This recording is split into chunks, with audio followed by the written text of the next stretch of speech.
All right, everyone, we are officially going to start. It is January 14th, 8:05 p.m. Eastern, and we are here for CC Canada and our national Zoom with 43 of us from coast to coast. This is absolutely fantastic. It's so wonderful to see and hear all of you.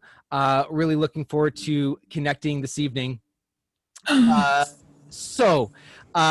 Before we begin, we have so many people that we just want to draw attention to. First, we have plenty of coordinators here with us tonight. We'll start with myself. I am Philip, your Canada coordinator.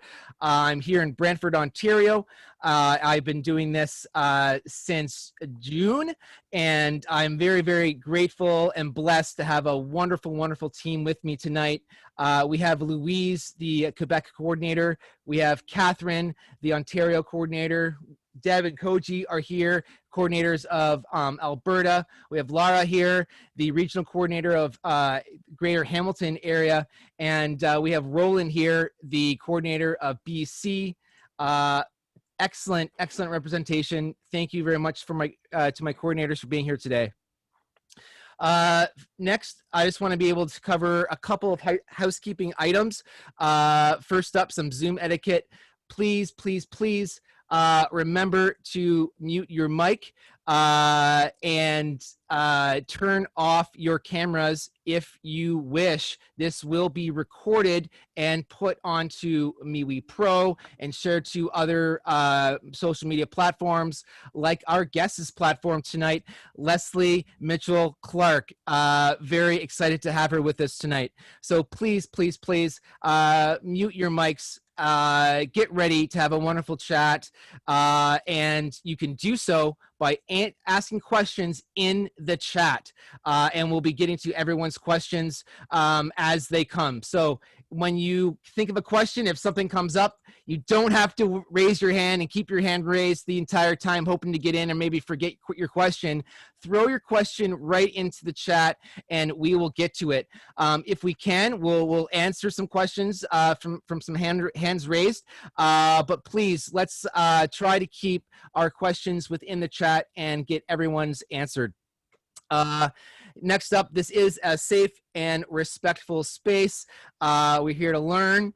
We're here to get together in love.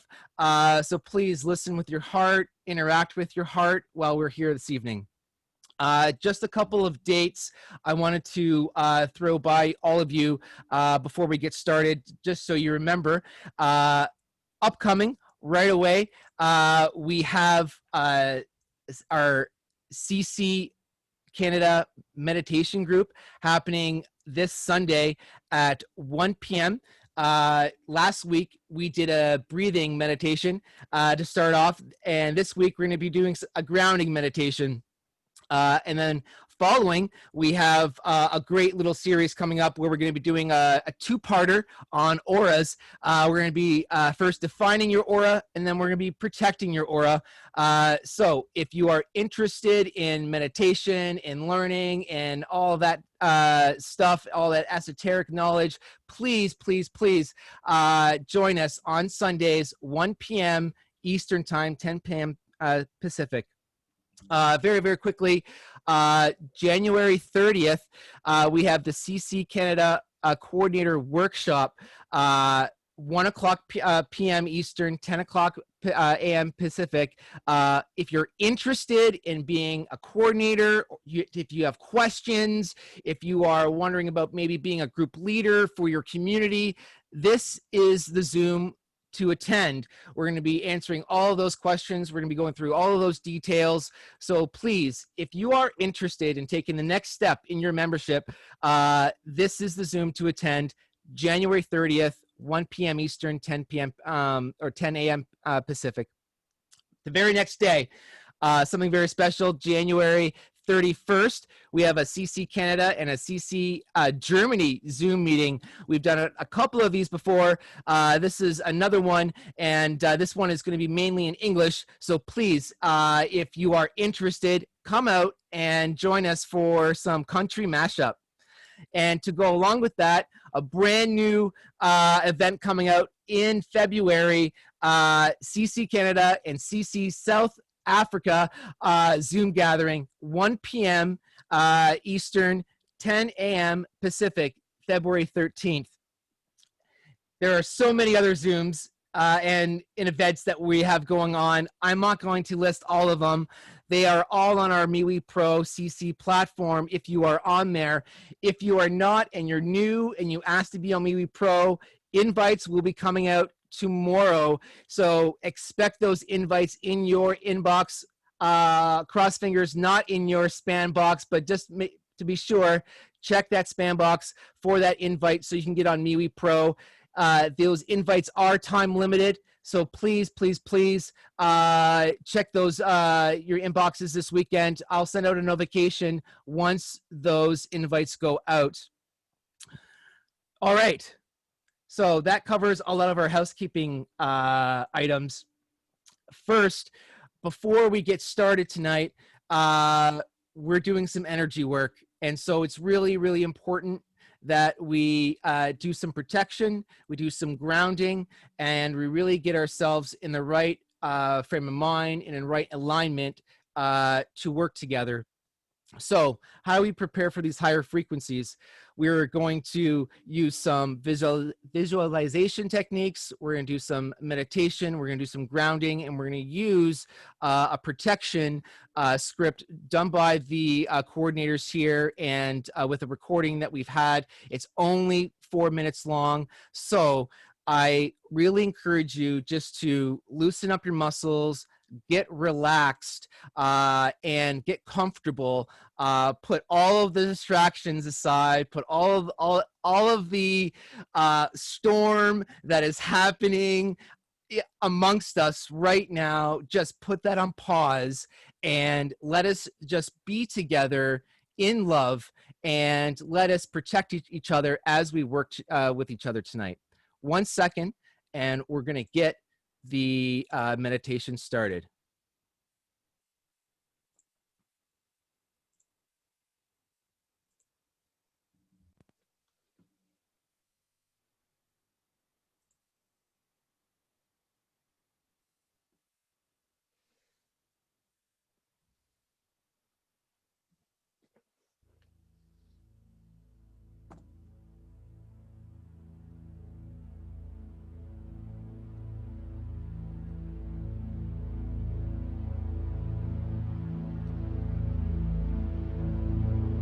I invite you to close your eyes and take a deep breath in through your nose and hold it for the count of 3.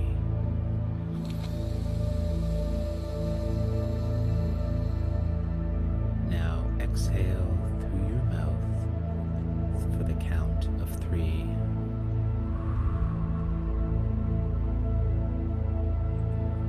One more time. In through the nose.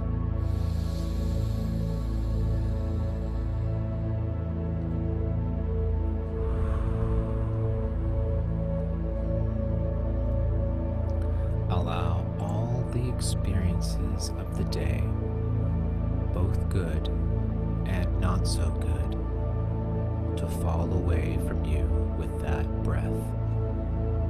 You are present here and now.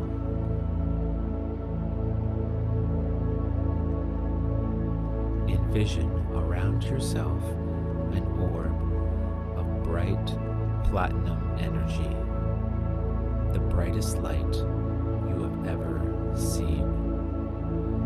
This platinum extends all around you and on all sides, fills all of your bodies, including your spiritual and emotional bodies. Not only is this energy around you, but it is also within you, even down to the atomic level, and all spaces in between.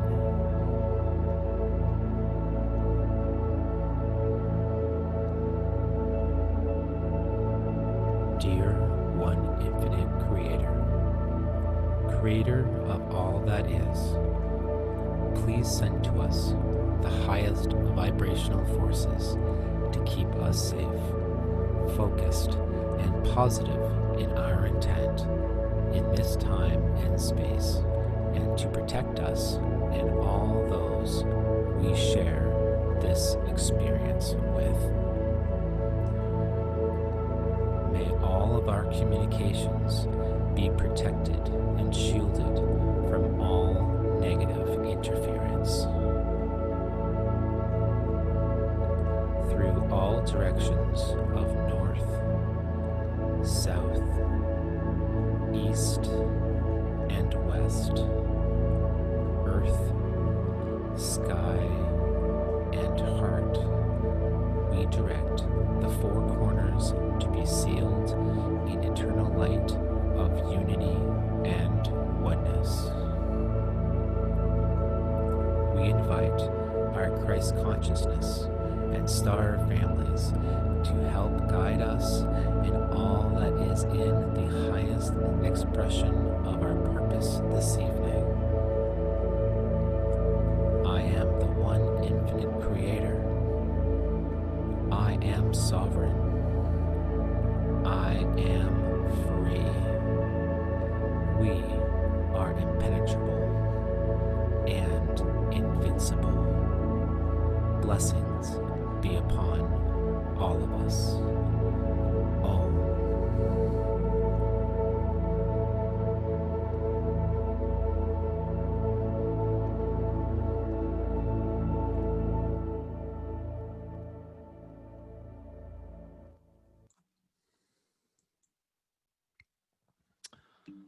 All right. All right. So I'm just going to throw a whole bunch of stuff in the chat to check out right now.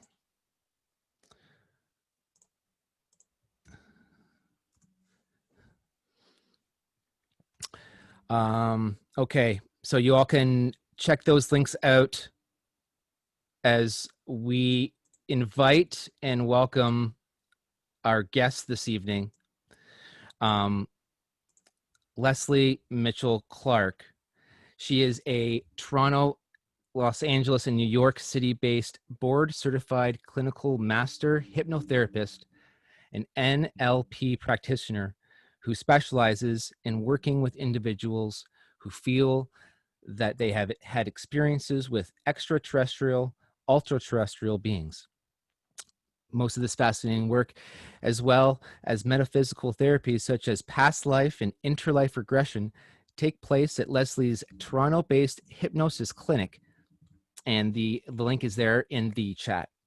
Lesley is the co-author of the book Intersections, A True Story of Extraterrestrial Contact. The book details the experiences of co-author Wes Roberts and how Lesley assisted Wes in recovering his memories through a gradual journey of healing and self-discovery. For the past 3 years, Lesley has also been the co-host, along with Wes Roberts, of a popular ufology-focused program, Contact TV, that you can find on Facebook or YouTube, and those links are in the chat as well. In addition to her work as a therapist, Lesley is also a busy arts journalist and media consultant, and also frequently performs as a TV and film actor and jazz vocalist. Lesley, thank you so much for joining us this evening. It is fantastic to have you with us today. How are you feeling?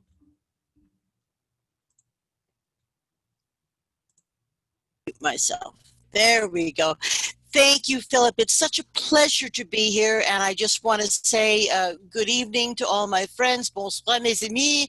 And it is an absolute honor to be connecting with so many wonderful people across Canada who are here to incite awakening, I would have to say. Absolutely, that is what it's all about. We are here just to gather together, raise that vibration, figure some stuff out, and cooperate. So, Lesley, will you tell us a little bit more about yourself? How did you get involved in the work that you're doing, and what do you love about it? Well, I have always been involved in mental health care.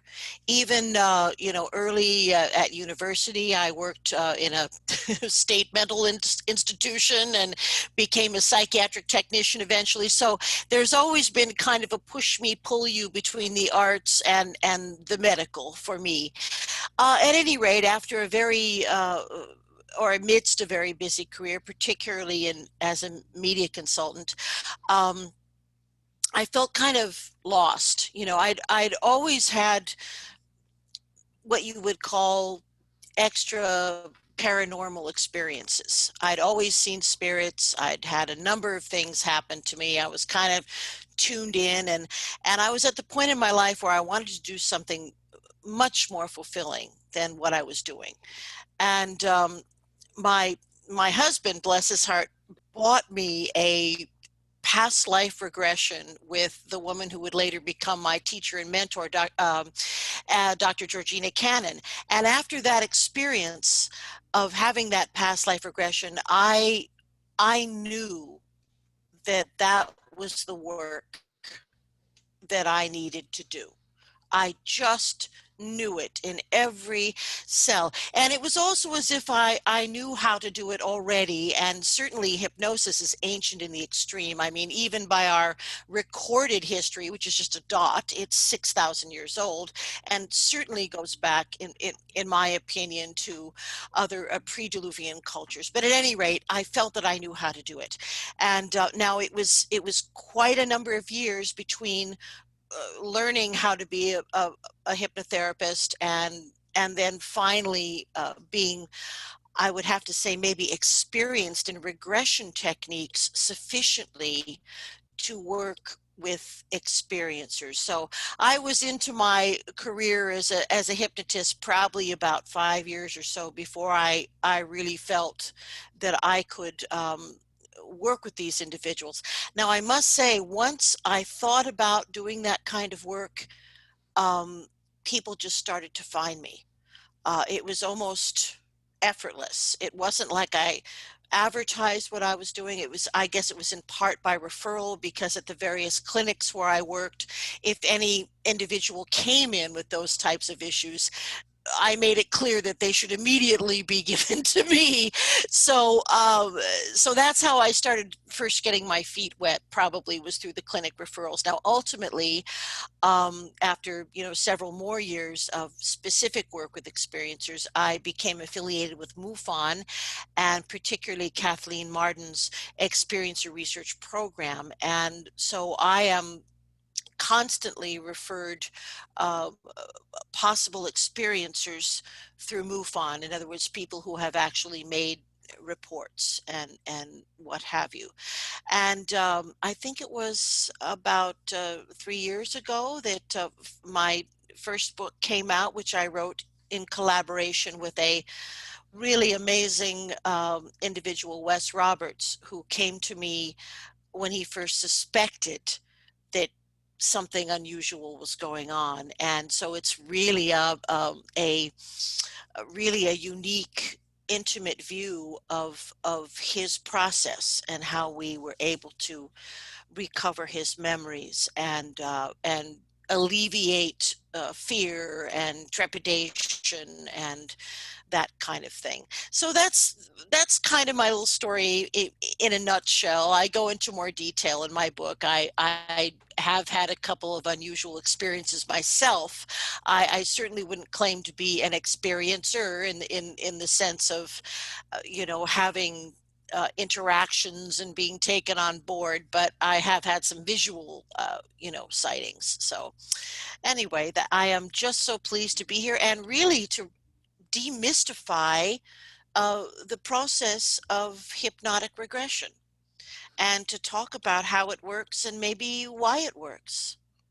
That's great. I'm really happy that you brought that up because I know, definitely this field is can be very controversial. Mm-hmm. Even, people with, working with these different kinds of, for lack of a better term right now, new age modalities and things like Mm-hmm. that are, Mm-hmm. questioning some of these therapies. Can you maybe shed some light on some of these things and what is some of the really great benefits of this therapy Mm-hmm. and why is it such a wonderful tool? Well, first of all, I would have to say that I am really, governed by normal medical mandates. In other words, first do no harm, certainly. And also in Canada, although I can work with, I have a much in the United States where I'm licensed differently, I have much more latitude. But in Canada, I am not able to work with any individual who has been diagnosed with a mental illness. And by that, they mean, they mean a dissociative disorder, schizophrenia, a borderline personality disorder, psychosis, those kinds of things, not just being nervous or anxious or depressed or what. It's got to be a serious thing. And not everyone who comes to me is going to be an experiencer. There are certain percentage of people who are in fact not mentally stable, who are in delusional states, who will reach out to me, and it's my job to ascertain, um, you know, that that's what's going on. And I do that with an elaborate questionnaire, and I get them usually to reveal their mental health history, and then if I determine that they're not mentally well enough for the process that they're requesting from me, I have several wonderful psychotherapists, psychologists, and psychiatrists who can see these individuals. So I don't just abandon them. I make sure that they get help with someone who I feel will be compatible with them. But usually, one thing I suppose I have to stress is that the experiencer phenomena, if you wish to call it that, cuts through all financial, cultural, racial lines that you could possibly imagine. So it is something that occurs in absolutely every strata and aspect of our civilization. The one thing that I think that I have found that is a commonality is individuals who have contact experiences, and I mean elaborate ones and ones that go on from childhood, seem to have enhanced PSI abilities, psychic abilities. So, which goes to the point that I think in some cases, extraterrestrial beings, albeit benignly, are tracking genetics, and possibly those of us that have, I'm not including myself, possibly the beings, the individuals, the humans who have enhanced psychic ability may have some genetic relationship to some of the beings that engage with us. And they also may have some desirability to beings that are perhaps operating more on the darker side and are trying to revitalize their fertility or whatever they are doing. But that seems to be the unifying factor. And another thing that I would just sort of throw out there is it's very unusual for an experiencer to have one experience.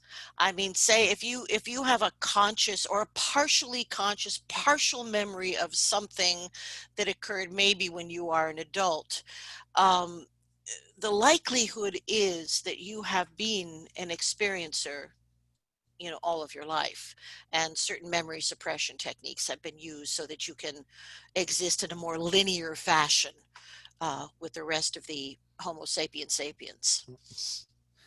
No, that's great. Thank you very much for that.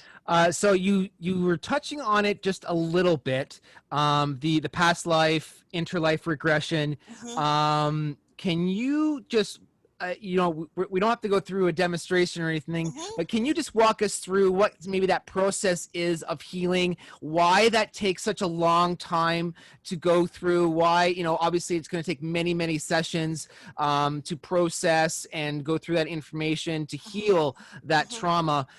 Can you just dive into that just a little bit? Well, most experiencers, by the time they come to me, have a very specific type of post-traumatic stress disorder. And also these wonderful individuals, usually by the time they come to me, a hypnotherapist, which is of course, alternative, they've already been through probably a, horrendous medical possibly and psychiatric experience. And I'm kind of, the last resort. So the first thing that I do is I reassure these individuals that there are millions of people just like them, and they're not insane. And let's first of all, let's just try to calm down. Most experiencers come with some commonalities. They often have terrible sleep disturbances because obviously either they're afraid to sleep or there's activity when they're sleeping. Sleep disturbances, all kinds of stuff that's really, really sort of a traumatic, a PTSD type of thing. Now, one of the one of the most heartwarming things that happens to me when I'm working with an experiencer is if we go through a regression and we go back to say age 3 and they recount an experience that is of course benign, but they recount an experience, we release the memory, it comes back into the conscious mind, and I bring them out of trance, and they are reassured that they are not mentally ill, that they are not insane. And so that is always a very rewarding thing. The process of regression, I actually really use techniques that are standard in past life regression. Well, I don't know about standard, but certainly they're Newtonian. I'm a Michael Newton sort of descendant. He was a very major figure in particularly interlife regression. Anyway, these techniques that I use for past life regression, I have adapted for working with experiencers. But certainly there is huge relaxation to start off with, and release of anxiety and the engenderment of trust. The person has to trust me, and usually I can project that, just project it to them, and they feel comfortable. The the recovery of memory, and now this has been proven by the real-time mapping of the brain. What was really just a philosophy is now proven by science. But if if I can get someone's body, physical body, relaxed enough, and I do that by selective muscle relaxation, progressive relaxation. If I can get someone's body relaxed enough, then that little, if you wish to call it a curtain or a membrane that separates the conscious mind, which is a tiny part of us, from our subconscious mind, which is where all our behaviors are formed, where all our memories live. So if I can relax the body, I can get past that curtain. And so what I do is, initially, once I get someone to the point of relaxation where I know that they're where they need to be, what I would call level 4, I move them around in time a little bit in their present life. I move them to a teenage experience, tell me, find a happy time, and it's all positive. We're not going to look for any negative memories. And so once I feel that mechanism, if you will, of recovery of memory is sufficiently lubricated, then I will go, in the sense of past life regression, then I will go to experiences before birth, and I will go through the womb and do all of that kind of work. If it's an experiencer, I will usually go to the place where they have the most partial memory, where they have the most memory. and build upon it. That's what I usually do. And they will usually say, well, I was driving with my brother and then we don't remember anything. And my shirt was on backwards and I woke up in Snohomish, so it's usually that kind of thing. So we try to put that together. And once that happens, if we're now seeing a real event that actually occurred, then I will often also go back to try and find the earliest experience that individual has had. Yeah. And it's usually about 3, something like that. Wow. Almost pre-verbal, almost pre-verbal. Wow. Really interesting. Really interesting. So a couple questions here from the group. Mm-hmm. One, can you recommend? It lost me here. 1 second here. Actually, we'll go with this one. Does the pain in particular part of your body can be connected to at a cellular memory? Oh, absolutely. Absolutely. I believe in the mind-body connection. I believe we can carry these physical pains from lifetime to lifetime. I do have an interesting example of that, if you would like me to discuss it. It's real quick. Would Yeah, you, absolutely. would you like me to? Okay. I was working with a lovely lady. She was a very senior lady. I think she may have even been in her 80s. And she had, you know, untreatable, really, pain everywhere. I mean, they called it fibromyalgia, but it was beyond, it was, she could barely walk, and it was just relentless. So, after I tried everything as a hypnotist that I could do within the straight ahead realm, after I'd released endorphins and targeted the pain areas, after I'd done everything but, swing from a chandelier, I said, well, the cause for this has to be deeper here. It wasn't in the childhood, it had to be deeper. So we regressed her, and she went directly to the cause of the problem. And what she recalled is she had been a servant in a massive castle-like complex. She was more like an untouchable. It seemed to be a Southeast Asian, maybe the Uyghur Empire, who knows. It was an ornate building that she described where everyone lived, and she was the lowest of the low. And her job every day was to go out to this water pump and relentlessly pump the water for hours on end. And when she finally died, she died because her body was just worn out. And she recalled being completely alone. She was in like a shed, and there was a guard watching her. No one touched her. No one could come to her. And eventually she left her body. Well, that pain, that systemic pain from every joint being overworked, she brought with her into her present lifetime, and it was diagnosed as a form of fibromyalgia. Well, after we went to that life, explored it, released any resentment or hurt, what do you think happened? It was the fibromyalgia, the so-called fibromyalgia, completely disappeared. And this dear lady was able to resume a very normal life. And there was no, the doctor said, well, I guess the anti-inflammatory worked, or whatever they said. But I'm telling you, this poor woman had tried everything, and it was the relief of the trauma of that specific life that allowed her present time physical body, etheric body. We have several bodies we're walking around with here. The physical one is just the densest matter. We have an etheric body, and then we have our soul and all of that. But anyway, that's what happened. And it does happen. I've seen it many times. By going to a particularly pertinent past life, you can also correct a pattern. If, say, people have always made horrible choices in partners or chosen the same awful partner time and time again, we can break those patterns with insight and knowledge. Knowledge is power. Wow, that's beautiful. Absolutely, absolutely. So we're gonna go back for a little bit here. There's a few questions that we want to get to. Doug from Vancouver Island is curious about med beds. What's your opinion on med beds? Are they coming in? How is it going to work with med beds? Well, I have a very close personal friend of mine is Captain Randy Kramer. He's sometimes known as Captain K online. He's one of those individuals who I believe is a genuine participant in the secret space program.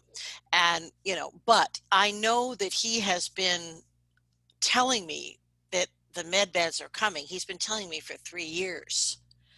And so the technology exists. We must remember that many of the things that we are thinking of as futuristic already exist in reality in the, within the confines of the Black Ops secret space program, and they're billions of dollars that they're constantly leeching out of our governments for their reverse engineered products.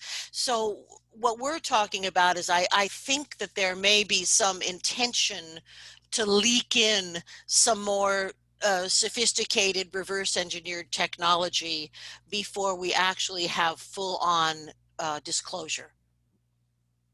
Excellent, excellent. Drips and drops as Drips and usually. drops, Yeah, baby. Drips yeah. and dribbles and drops.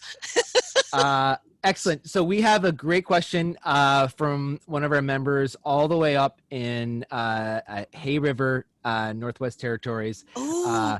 Have you met any people who have had contact and then they seem to have had a high reaction to battery watches or anything magnetic, compass, or metals? Yes. This kind of enhanced EMF field is a thing that I think many gifted psychic people have. And I think it can also sometimes be kinetically manipulated in the sense of people that like Uri Geller, who are, bending spoons legitimately and that kind of thing. Let's see, the question was, I'm sorry, would you refresh me? What was I saying? The question was that so after they had contact, uh-huh. they seem to have a high Oh reaction yeah. or sensitivity maybe to Hmm. battery watches, Hmm. anything magnetic Hmm. like a compass or Hmm. metals. This is something we see all the time. Now, whether it gets incited or triggered by having an ET experience or whether the person is just that way, it's kind of difficult to tell. But certainly, I have had many, many, many people, in my office telling me, I can't wear, thank God for digital watches, I can't wear a standard watch. And and I will sometimes, sometimes when I have felt, that the energy was particularly intense maybe in my office at different times I've gotten out I've gotten out a pendulum to see that there is heightened energy, and sometimes even the temperature will elevate in my office. So the people who are experiencers, I believe, are capable maybe of oscillating at a higher frequency than many of us. It may be just an ability they have. There seems to be some, when they get on the craft, there seems to be some kind of a switch over to almost a different type of atmosphere. And certainly I think if it's not interdimensional, it's at least what happens in space, that we don't totally understand yet. Understandable. Thank you. Hmm. Going back, I have a question going back to the PSI Hmm. and the commonalities there. Hmm. Um, is there between like the people that have been involved as maybe SSP assets or just Hmm. experiencers, uh, is that across the board, or is it like only SSP experiencers have like predominantly PSI abilities, or just anyone can have these abilities and you're going to see it everywhere? It seems to be across the board. Now, the people that have been involved in the secret space program.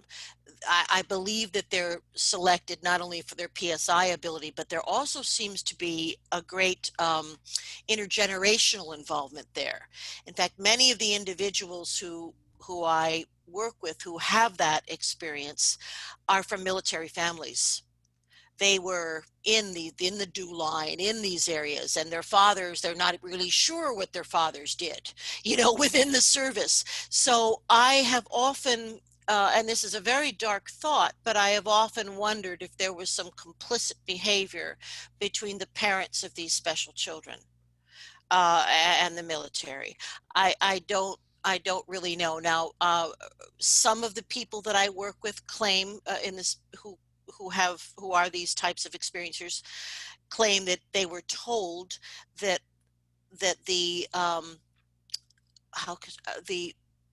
the forming cellular structure of the zygote was enhanced somehow.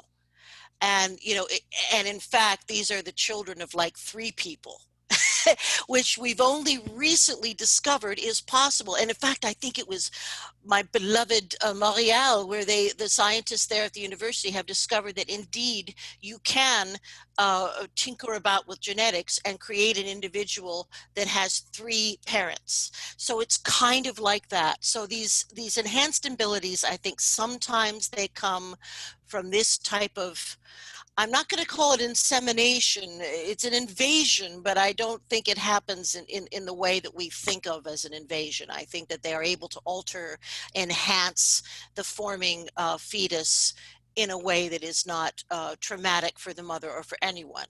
But the father, Randy Kramer's father, he believes that his father knew.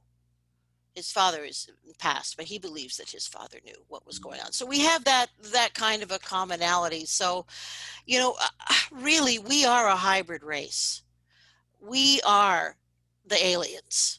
We are, and all you have to do is look at the fantastic work of Zachariah Sitchin, of the amazing work that Michael Tellinger is doing in South Africa.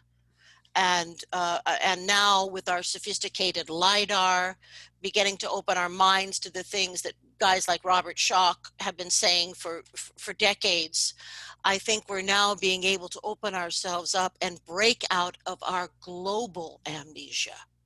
See, we have global amnesia. That's the real problem. And as long as we think of ourselves as separate, as long as we think of ourselves as different and separate and categorized, then it makes it easier to commit horrible atrocities. As long as we reject the concept of oneness, we're still Piltdown man. We're still paleo creatures, despite our sometimes rarefied DNA. No, absolutely. And there's some great name drops there. I think a lot of us in this room can resonate with some of those comments. So that was beautiful. Thank you. We have maybe a quick question from D. Can you recommend a good past life regression specialist in Canada or on the West Coast if you know someone who will do maybe in-person visits? We do have, in MUFON, we just vetted and accepted several fine hypnotherapists in Vancouver. If you could just take our friends, our members' information, I will happily go to the head cheese here and see if I can get a couple of names. Okay. For sure. Excellent. And if this bloody situation, COVID situation, I am doing this kind of work online. It's different, but it still works. So, right. Depending on how long this goes on, but I will definitely find some names for our West Coast friends to go see someone really competent. Excellent. Thank you. Mm-hmm. All right. Sticking on the West Coast from Vancouver, we have David. David saying he is a QHT level 1 intern and studied online with Dolores Cannon. You mentioned Georgina Cannon. Are they related? You know, that's a question that Georgina used to get all the time. They are not related. Georgina is actually British, and Cannon is the name of her ex-husband. So, but it is ironic that it's a kind of an uncommon name, and that they would share that. And wasn't Dolores Cannon just one of the sweetest souls who ever walked on this earth? Such an inspiring, brilliant woman. Really, really a blessing. Fantastic, fantastic.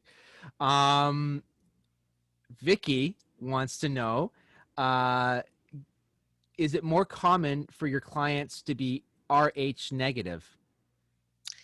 Yes, Vicky, it is. In fact, I myself am Rh negative.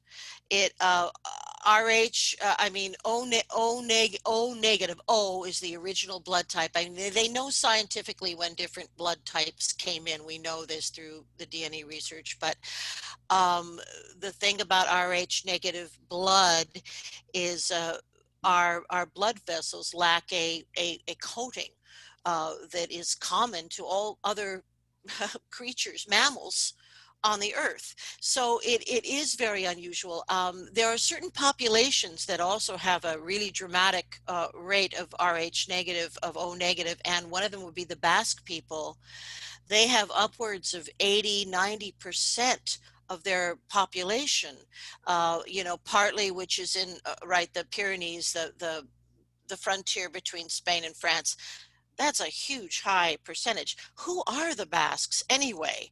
They're not corded ware, they're not Celtic, they're very fair, they often are red-haired. So and maybe they have been isolated by geography to contain more of maybe one of these original genomes, one of these antediluvian genomes, who knows? But yes, the Basques have a huge Rh negative rate. Celtic people in general have more Rh negative blood than other people. So it's an interesting aspect of the genome, but definitely it is associated with experiencers. So, and I would say, and I'm going to guess, because I always ask this, maybe upwards of 70% of the experiencers that I work with have O negative blood. Some of them have the even more rare AB negative, but that's quite unusual. Wow, fantastic. Again, no coincidence there with None. some of those some of those numbers, right? Right. Diana and Anthony are curious if do you treat children? I do. I am certified in pediatric hypnosis. I do not do metaphysical processes on them, and sometimes I don't even really use hypnosis as far as putting them to sleep. But I believe that you should not work on anybody under age 8.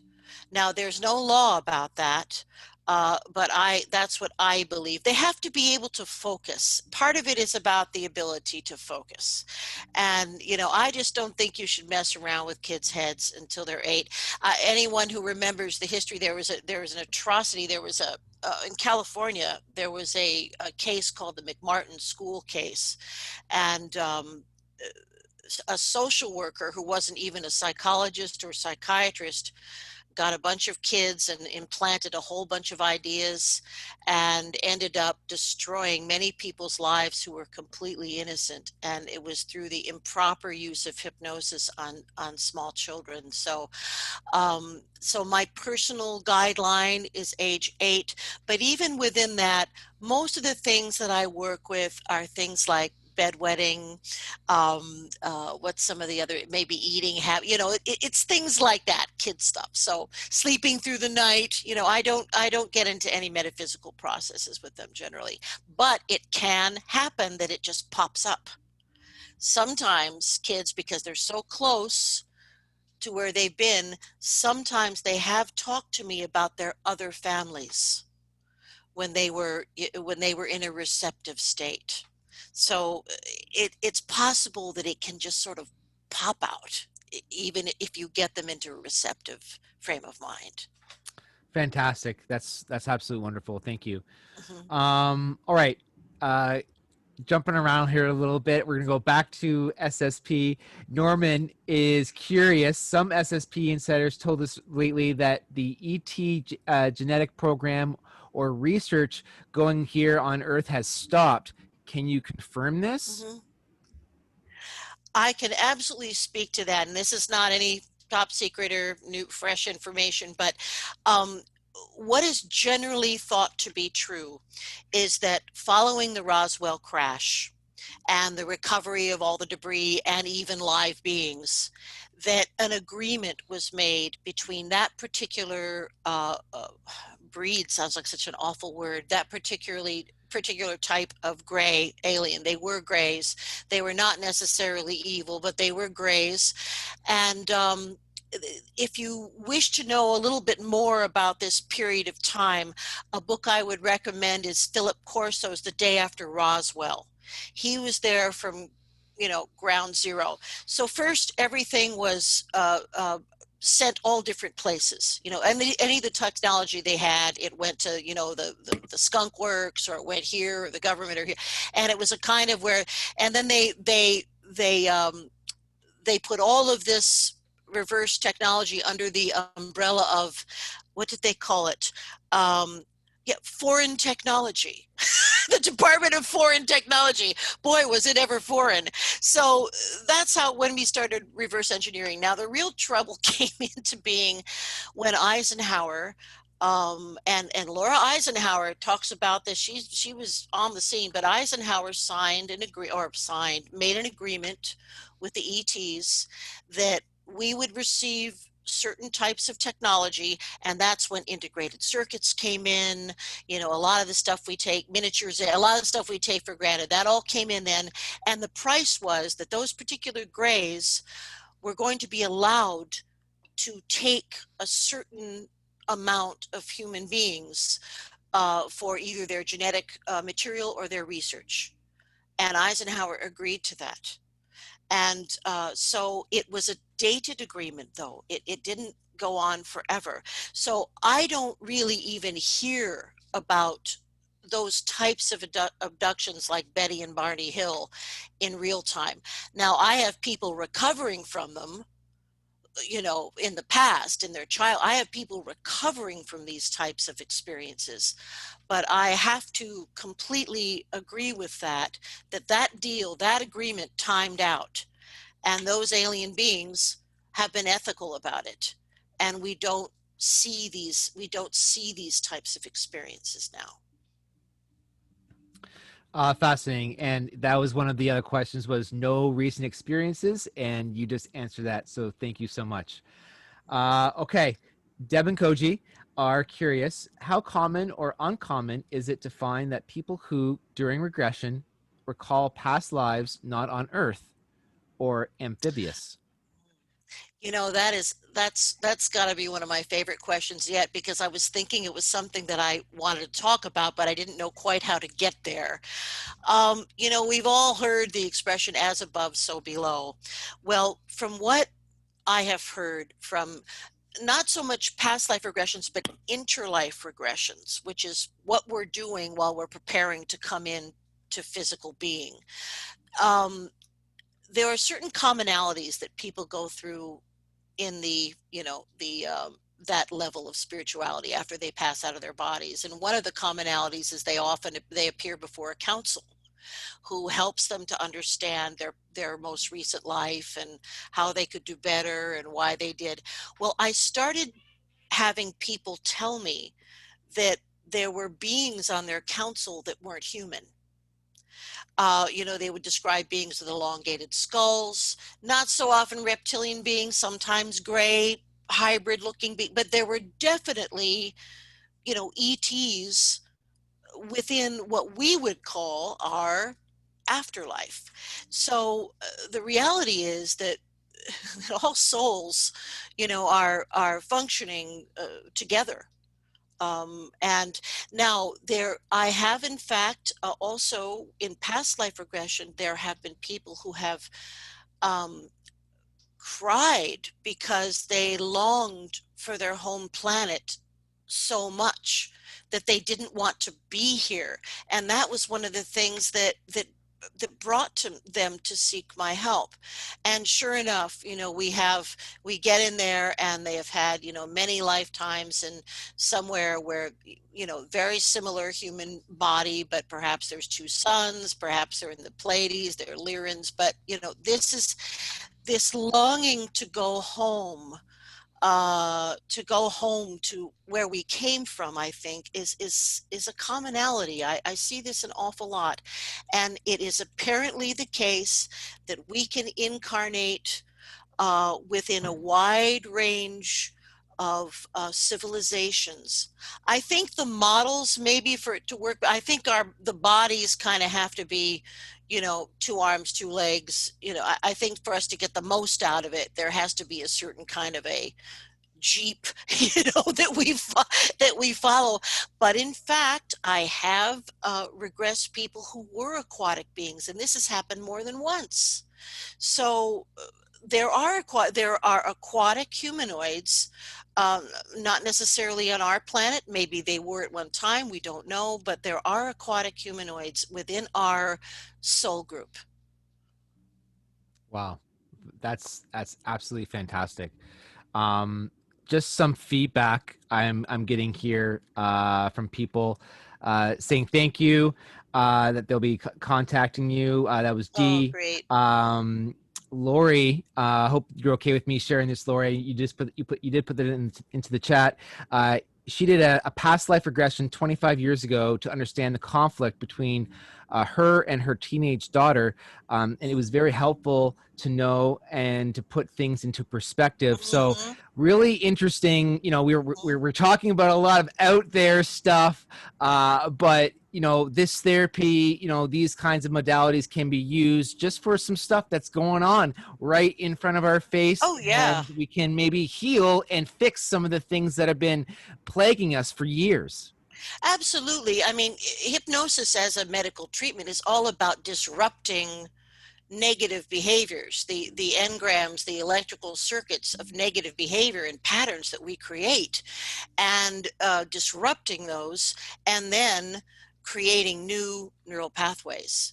We now know the brain is plastic. It can change, it can heal in ways that we never before expected. And so that the healing is number one. All of this I do, everything that I do is to relieve trauma, to heal, to empower the individual. And, hypnosis is a powerful tool that allows this kind of healing to happen, especially since much of what I deal with is not acknowledged by the straight ahead medical community. And absolutely, and like you're kind of touching on this a little earlier on in our chat, where there's so many experiencers, there's so many SSP assets that are feeling that they're alone and not wanting to come forward, and feeling that their situation is so unique that no one's going to understand. But they would be surprised, wouldn't they, as so many that are out there are experiencing similar experiences, similar journeys, all a little different, but they all, like you're saying, they all have commonalities. Yes, they have commonalities, and it's estimated right now that there are over 14 million people who have made reports about ET contact. Now that's New York City. 14 million people, and that's just the people that have made reports. It's estimated that 3/4 of the people, of the beings on this planet, have had extraterrestrial contact. Well, 3/4 of the global population. Absolutely jaw-dropping, that statistic, isn't it? Yeah. That's kind of what we're looking at. And, one thing I wanted to mention that I didn't really discuss before is what seems to happen to experiencer individuals in their journeys, passing through these physical lives. When they're children and up until their adolescence, the experiences seem to be very physical. In other words, they wake up, they're either taken out of their room or they go out to the backyard and they get picked up, they get on the craft, they engage with other kids, learning very sophisticated exercises for their brains, and they do all this stuff. And then at a certain point, it seems to become a more etheric experience. In other words, I'm almost convinced that the key to space travel and traveling great distances is not propelling our physical bodies, but being able to really beautifully astral project and use psionic techniques to project our etheric bodies anywhere we want them to go. There seem to be a lot of highly evolved beings that humans engage with in their experiences that do this regularly. That's how they explore. They simply are able to project. And when I talk about projection, I'm talking about creating like almost a holographic image. There are beings that are so psionically gifted that they can do that. And I think many of the experiencers, as they take a greater role in what's happening, and they do it primarily through an astral projection technique, which is taught to them. Now, in the Secret Space program, they have taught, those young soldiers how to astral project mechanically. They have devices that are kind of like game chairs, and it's quite a disturbing experience, but that's how the military does it. But I think that many psychic people, gift sensitive people are able very easily to astral project, and a lot of contact, I think, happens that way. It's not necessarily physical in our dense reality sense. Wow. Fantastic. So we're going to go back to a couple, just some comments here. Some people indicating that they're O negative or RH negative in the chat. So again, people kind of trying to put some dots together here. Yeah. Very fantastic. Back to David in Vancouver. He wants to follow up on the in-person and online. So regressions can now be done online, where up to now they've had to be done in person, and he's also RH negative. So I think maybe maybe if we can get some clarity there on maybe, of course, in person, like that's great work as well. Optimum. But what is going on even digitally in that session? Well, the only proviso that I make when I am working with someone in a regression process is that they need to have someone with them there that they trust. Now, the reason for that is not that I'm doing anything dangerous. The worst thing that can happen is someone will fall asleep. It's not but the risk of the connection being lost at a critical time is what is of concern to me. So somebody has to be there to get the Zoom back online or whatever, or to just see to their friend who will just wake up. But that's actually never happened. And I've always worked long distance, not a whole lot, but now I've certainly gotten much less squeamish about it, because it's really all in our heads anyway. It's really all about the communication. So I'm doing all my hypno now online for this foreseeable future. And the regression processes are long. They're about 2 hours, maybe 2 hours plus. So if we're going to do that, we just have to make sure that the person the client has a trusted friend or buddy there who will see to getting things back online if there's an interruption in the internet. Excellent. Otherwise, it's the same process. Otherwise, it's exactly the same as what I do in person. Perfect. All right. So moving along, Catherine has a wonderful question. Have you regressed any persons who went missing as in US and Canadian national parks, mysteriously, where they were later found with no memory of what happened. You know, I have got to say that is something that fascinates me as well. I have not had that particular experience where someone has recalled either being picked up or taken somewhere else, or that particular thing I have not yet encountered, but I know there's something going on.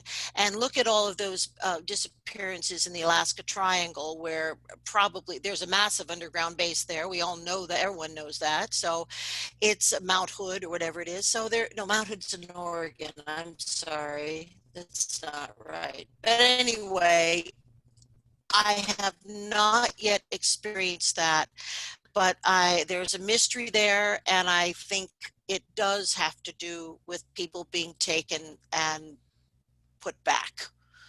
Sometimes just taken. Absolutely, absolutely. Um, so we have some more questions popping up here. Um, Julie, in Quebec, I have read the tachyon chambers that exist in BC and several other places globally, where ordinary people can currently get treated or to regenerate the physical body in other aspects. Are they the same as medbeds? I think the same kind of technology is involved. I really do. I do. And this technology, as I say, has been used by the military for years, as well as cloning technology. You know, I mean, they say Randy Kramer told me you go up with three. If you're going for 20 and back, if you're signed to a 20-year term, they send you with three cloned bodies, so that in combat, if parts are, they can just be grafted right onto. So it's yes, I think it is. I believe it is the same technology. Yes, I do. Great question. All right, I think we have a fun one here. Mhm. Diana and Anthony are curious to know, what has been your most shocking experience when treating someone? Oh boy. I think that would have to be when when a being, you know, an ET starts communicating through the client that's in my chair, and I'm not expecting it, because sometimes one-to-one communicate, kind of like Bashar, kind of like Daryl Anka. Sometimes the being, if they're being given permission, they will come in to the client and speak through them. And when that happens, it's almost as if I see the body change of the client. And I mean, I know it's not really change. I know I'm seeing a spiritual thing, but it's almost as if I can see the body elongate or whatever's happening there. But the first time I think that happened caught me quite unawares, but the client never knew. I held it together. That's amazing. That's great. Thank you. Thank you for sharing that with us. So maybe getting back to some clarification here, and maybe we can dive into this topic a little bit. Correct me if I'm wrong, or I guess I apologize if I'm wrong in pronouncing the name. Kunja is interested in the military. So when we say the military, is this in Canada? Is this in the United States? Is there like some sort of shadow military that is involved in these programs? How deep does this go? Well, I think that Canada and the US have been in bed with all this together for a long time. I do. And, you know, the man who really knows about this in great detail is, of course, the great Paul Hellyer, who was at one time the defense minister of Canada. And, you know, even as recently as, when was it, last year, you know, they were in Quebec, you know, it was discovered that they were involved in these, you know, brain experimentations. Wow, God, it's not, what is the name of that program? Oh dear, I can never think of it. It was quite aggressive, and they were using LSD and hallucinogenics and weird types of hypnosis. They were doing it all over the US to these poor military guys, and they were doing it up here on the bases MK also. Ultra? MK Ultra, that's exactly what I'm talking about, MK Ultra. And don't forget that all those bases along the dew line, when we were really involved in the Cold War, those were all collaborative bases between the US and Canada. So it really was almost like kind of one big country at that point. And I have heard that there are different versions of the Montauk chair that are in Canada. So I think there's been total cross pollination there. I think we're deeply involved with the US and have been and probably will continue to be. Well, it is reported, I'm sure many people here would agree, that with the big, huge underground base under, Lake Ontario, in the Mhm. Toronto area, is I'm correct me if I'm wrong, maybe I have my statistics wrong, but it's as like large as Rhode Island or something, but it's quite fast. So it's going to span basically both countries. And then that, of course, is connected to the tunneling system that Yeah, goes all over the planet. yeah. So really fascinating stuff. When we're talking about nationalities and things like that, there's another level where those lines don't exist. No, no, no. It's like Pangea. It's like one big island again, because of the transportation abilities of that the military have put in place. That's absolutely true. We have I believe we have uh, we have super luminal travel. We're faster than the speed of light. I believe that we have these things, and we're experimenting with them. And it's time to. I pray for disclosure. Everybody's so hip now. I mean, everyone is on to them. It's like, how can you're going to stand there and say there's no Area 51? Are you kidding? I actually saw a craft go in to Lake Ontario. This was not too long ago. This is just a few years ago, and I was interviewing for my show Contact TV. I was interviewing Richard Dolan, Michael Tellinger, and one other big name person in ufology. And Richard Dolan was sitting there saying to me, I asked him if he'd ever had an experience. No, I've never seen anything. I don't know why I never see anything. Da da da da da. And while he was talking, I looked to my right and I saw it was like a big the craft came across and then went right down into the water while he was talking, saying, I never see anything. So I have that on film. The guy that was shooting the interview actually caught it on camera. So I do have that somewhere. Wow, Yeah. that's fantastic. I know. I have not seen one over Lake Ontario, but I know lots of people have, especially the Great Lakes, but that one in particular, seeing a lot of that action. So I'm sure you're just validating a lot of other people's experiences, which is amazing. So staying there for a second, once SSP survivors and experiencers recover from their hidden memories, how are they assisted to cope with uncomfortable discoveries, implants, and even black magic curses placed upon them due to their activities in the astral and off Earth? Well, any implants that any of the people that I've worked with have been to help them. They're more like step up transformers. It's more like helping to turn on or intensify this ability or that ability. And many of these implants simply dissolve when their purpose is finished.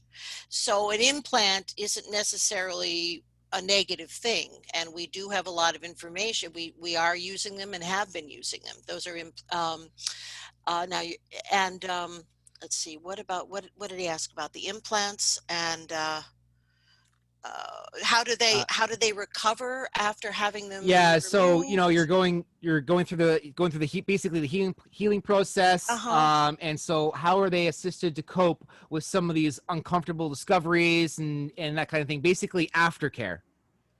Well, it's all about the aftercare, but one thing that I would like to get across, and this is very important to know, you can process trauma and traumatic events without re-experiencing them.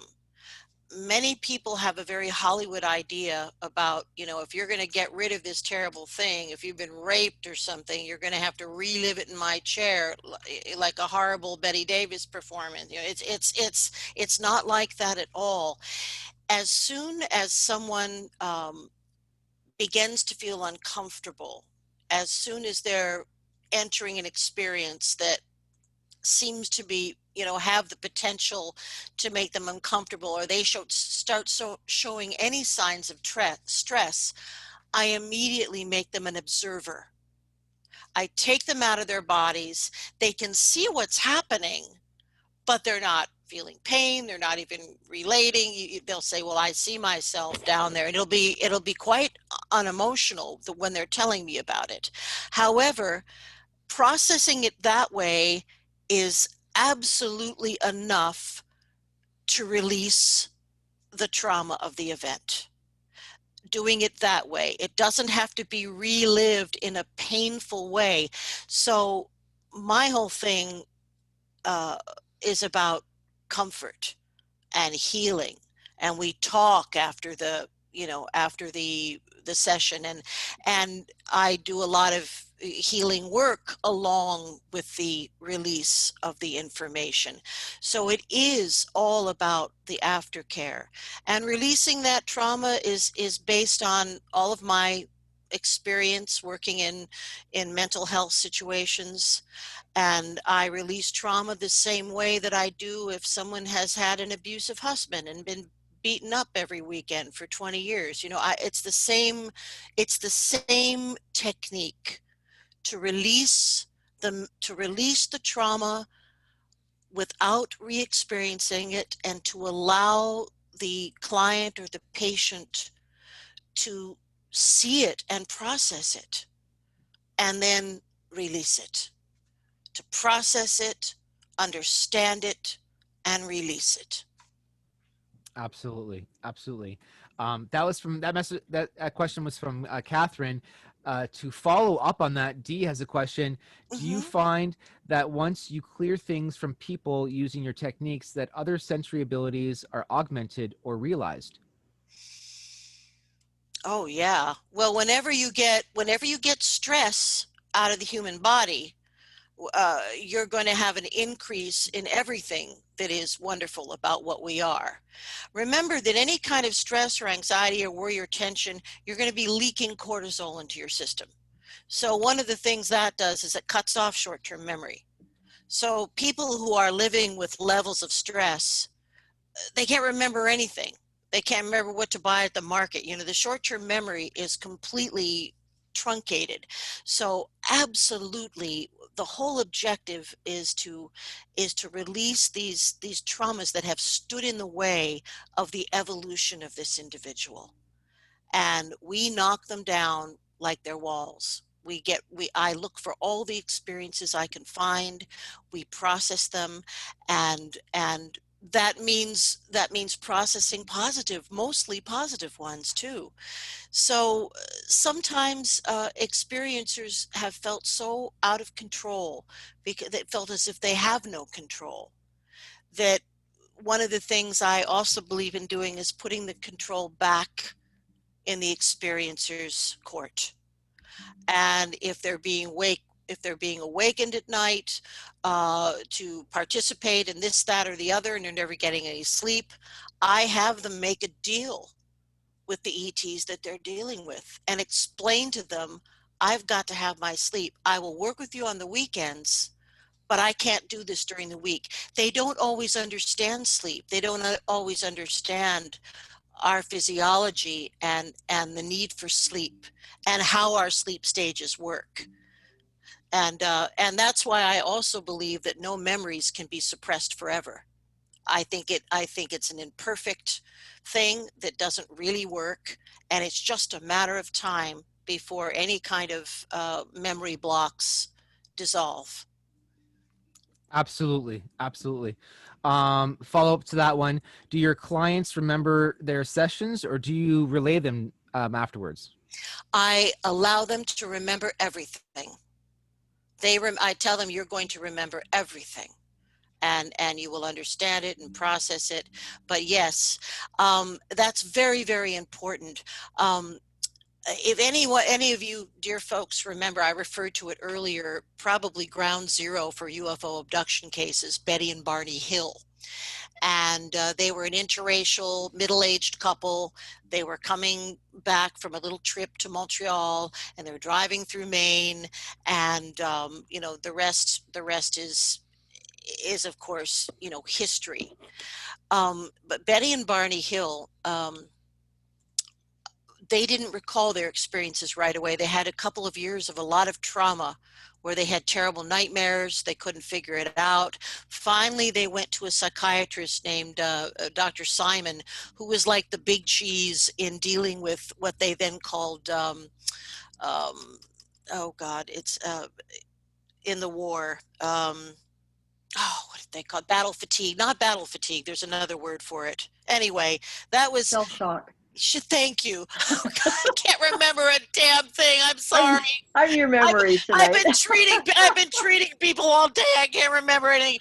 Anyways, I have shell shock. So yes. So they went to Dr. Simon. Now, what Dr. Simon did, and this would now be considered like horrible therapeutic practice, but he took Betty and Barney individually, and he hypnotized them, and he got the experiences, and then he pushed everything back in and said, you won't remember any of this. So it was kind of like having a scab ripped off your arm, over and over again, right? Every time it starts to heal.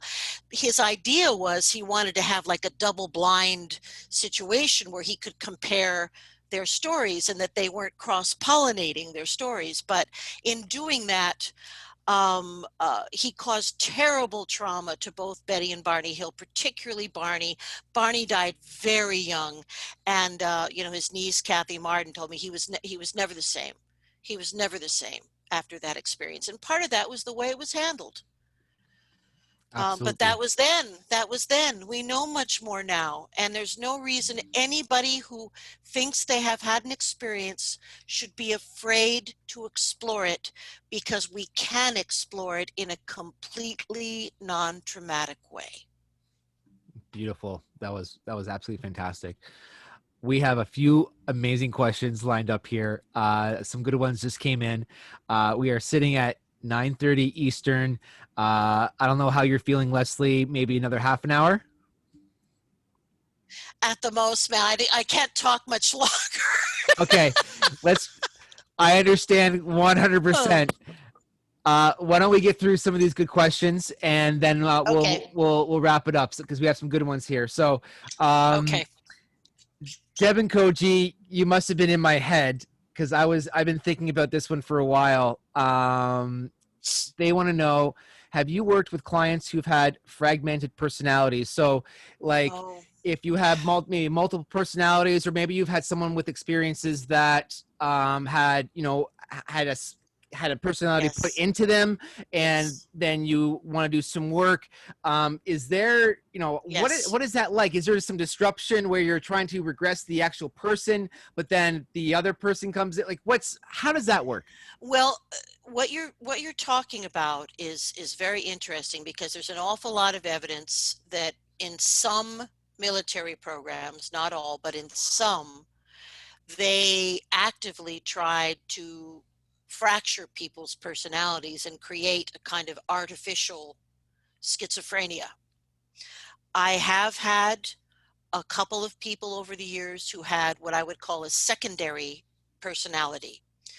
Although it wasn't a full personality in the sense of Sybil, it wasn't a fully developed personality, but it was an aspect, a shard of the person's personality that the military believed they could control.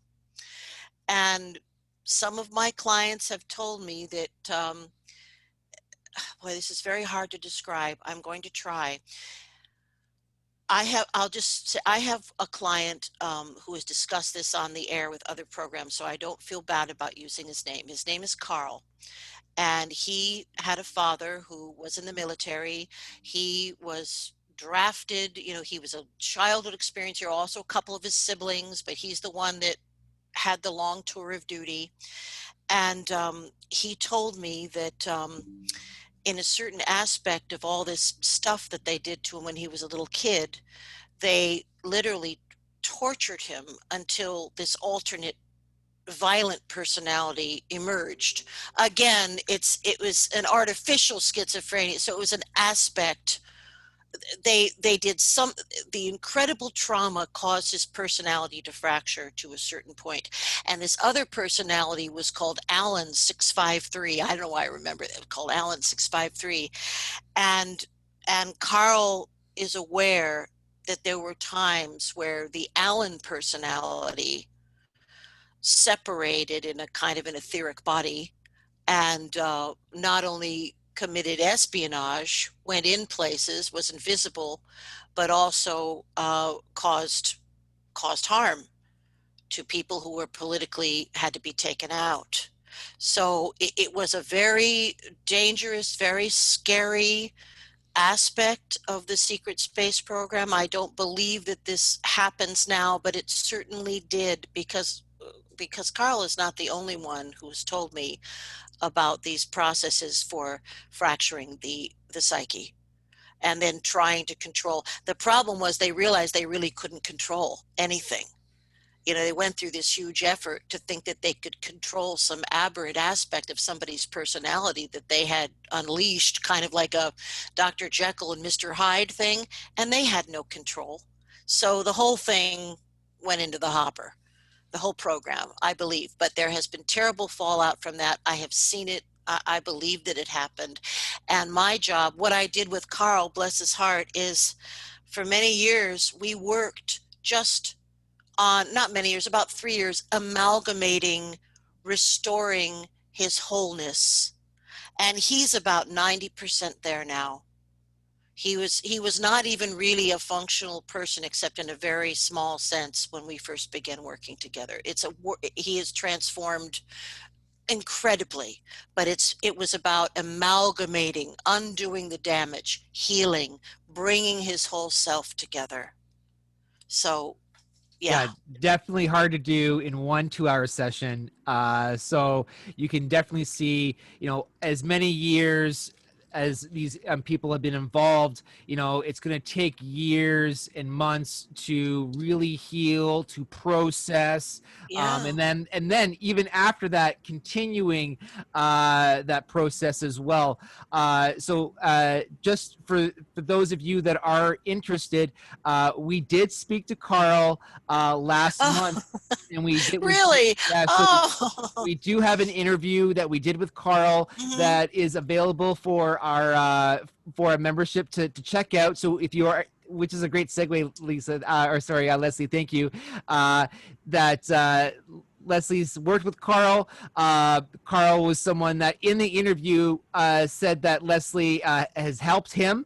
Which is one of the reasons we are here today, kind of bringing all those pieces together.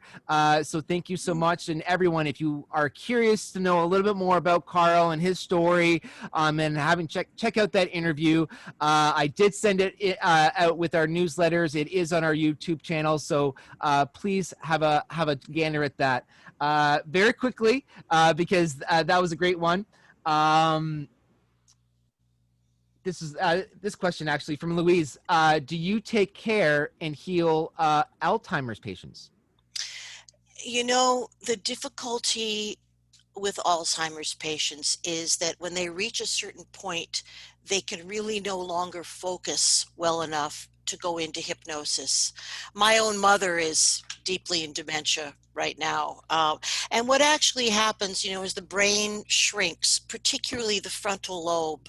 That's what's going on when we're talking about dementia. The brain is shrinking, the circulation is breaking down. And in the early stages of Alzheimer's, I can help a lot with the symptoms. I really can. And I think maybe I can even extend a good period of time. But when the disease progresses to a certain point, it just isn't possible to get people into trance or to have them, you know, retain information. It's there's too much damage. But I pray that sometime in the near future we get a handle on this. It's I've had several relatives die from Alzheimer's. It's devastating, and I try, you know, I've tried many times and just end up, you know, crying in the bathroom. So because it just, after a certain point, it just doesn't work. That makes Yeah. sense. Absolutely. Very sad situation there. But Mhm. excellent question. Thank you very much, for Louise, for that one. Mhm. A couple more here. We have some good ones. Have you worked with people who are aware of their lives in parallel universes? I think many people that I work with, when we're doing past life regressions, they begin to have a feeling that everything is sort of happening simultaneously, that it's not necessarily a linear strip in the way that we visualize the progression of time. I think linear time is more or less an agreement that we have made among ourselves so that we can get things done and can get our mind around, you know, a progress of events. But that sensation and that idea that you can flip between different realities is something that many people who are involved in spiritual disciplines begin to experience.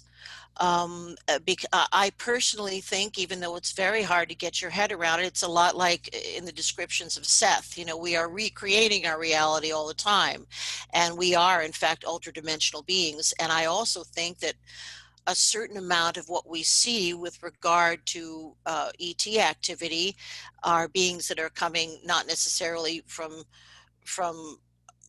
you know, a far distance, but from another dimension. So yes, I think that sensation is something that many people have felt, and many experiencers really feel like they're living two lives at the same time, because they will often have a kind of a nighttime life where either they astral project or they're taken physically and they're working on projects and they're teaching children, they're doing this, they're doing that, and it's indeed like they have a completely separate life. And most experiencers are living some version of that. Absolutely. Absolutely. All right. Before we wrap up here, I think we have a really good question to end on. So we're going to get to it. Trauma is the bedrock of addiction or alcohol Yes. abuse, per Dr. Yes. Gabor Matea, if I'm Oh, pronouncing that correct. Gabor Mate, my idol. Thank Yeah, you. Gabor Mate. Okay. If Uh-huh. if you can clear the trauma through hypnosis, does that make it easier to get rid of the addiction?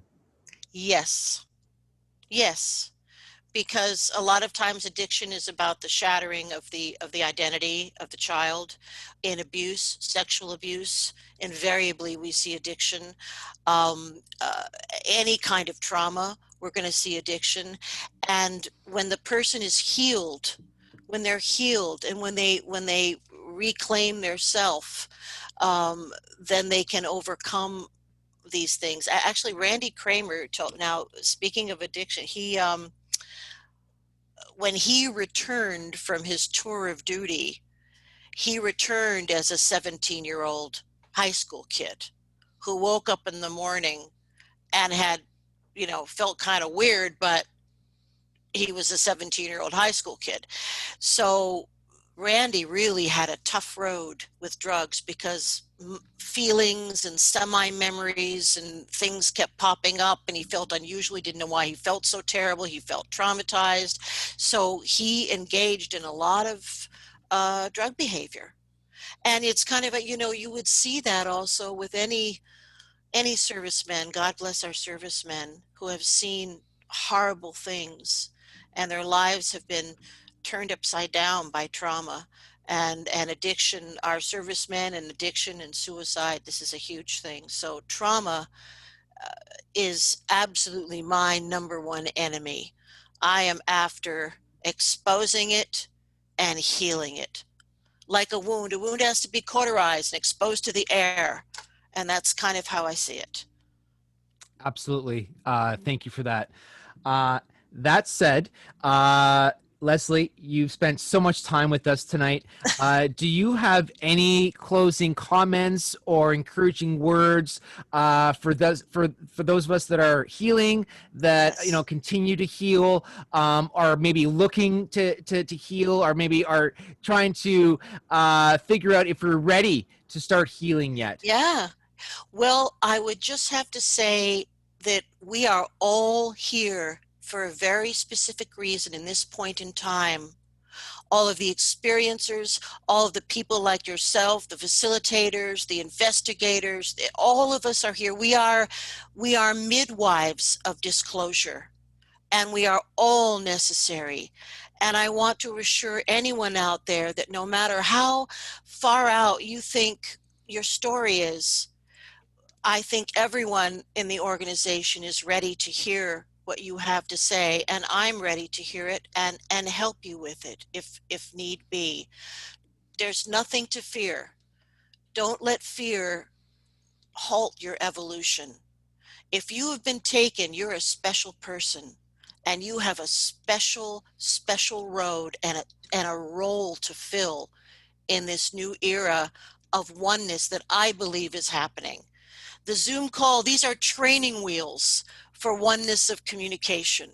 So that's all I have to say, and bless all of your hearts for tuning in tonight, and please stay healthy, stay safe, and very soon we'll all be able to party like the big dogs. That was absolutely amazing. There's so many thank yous from everyone in the chat. I can't even name all of them, but thank you so much, everyone in there. Everyone, please, it was just reposted, all of Lesley's contact, website, YouTube, email, the book, again, the book, Intersections, A True Story of Extraterrestrial Contact. The Amazon link is there. It is really not that expensive to get the paperback, I believe. So please, please, please give it a good read. Lots of thank yous. Thank you all so very much.